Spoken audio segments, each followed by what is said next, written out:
Σήμερα θα ήθελα να προσπαθήσω να σας εξηγήσω με απλά λόγια ποιος είναι πραγματικά ο ρόλος του μεσίτη ακινήτων και γιατί είναι σημαντικός, είτε θέλετε να πουλήσετε είτε να αγοράσετε. Πολλοί κόσμος πιστεύει ότι ο μεσίτης είναι απλώς ο άνθρωπος που ανεβάζει μια αγγελία ή δείχνει ένα ακίνητο. Στην πραγματικότητα όμως ο ρόλος του είναι πολύ πιο ουσιαστικός. Για τον πολιτή όλα ξεκινούν πριν ακόμα βγει το ακίνητο στην αγορά.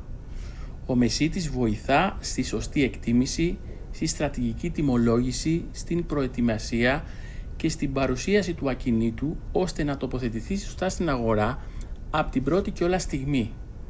Στη συνέχεια αναλαμβάνει την προώθηση, τη διαχείριση των ενδιαφερόμενων, τις επισκέψεις και φυσικά τη διαπραγμάτευση.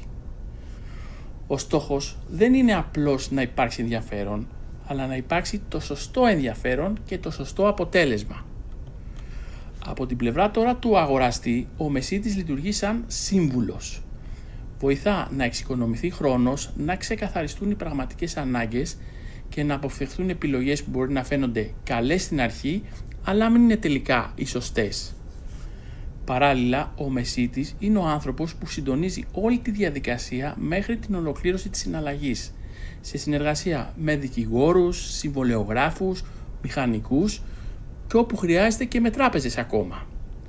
Άρα ο μεσίτης δεν είναι απλώς ένας διαμεσολαβητής.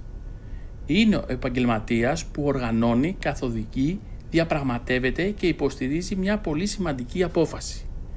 Είτε μιλάμε για πώληση είτε για αγορά. Η σωστή συνεργασία με ένα μεσίτη μπορεί να σας γλιτώσει χρόνο, να σας προστατεύσει από λάθη και να σας οδηγήσει σε ένα καλύτερο αποτέλεσμα. Γιατί ένα ακίνητο δεν είναι απλώς μία αγγελία, είναι αξία, απόφαση και πολλές φορές ένα νέο ξεκίνημα. Αν σας ενδιαφέρει να μάθετε περισσότερα διαδικασία αγοράς ή πώλησης ενός ακινήτου, μπορεί να επικοινωνήσετε μαζί μου με προσωπικό μήνυμα και να κανονίσουμε μια συνάντηση από κοντά.